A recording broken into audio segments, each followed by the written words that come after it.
Welcome to Kenton's videos. Enjoy the video. You'll begin by getting the basics right. Make sure your iPhone runs iOS 17 or later and is connected to power, because standby activates only when charging.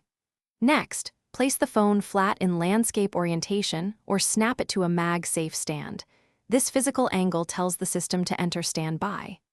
Once done, open Settings, go to Standby and toggle it on. Make sure you configure which widgets and notifications are allowed, so the screen shows the info you want. Now customize what you'll actually see. Tap Edit in Standby to add clock faces, calendar, photos, or a smart stack. These act like mini apps you can glance at from across the room. Make sure to set wallpaper brightness and enable night mode if you want dimmer colors at night. This preserves battery and avoids glare. Also, tighten notification previews and pick allowed apps, because fewer interruptions mean the display stays useful without constantly waking and flickering. To use Standby, tap the screen or rotate a connected keyboard to bring up controls. You can interact with widgets or dismiss alerts.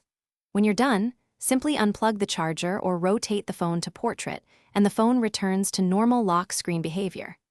If Standby doesn't appear, reboot your iPhone first, verify the charger is providing power, and confirm you're on the required iOS version. These steps fix most issues. If not, reset Standby settings in Settings and try again. Thanks for watching. Consider subscribing if we helped you.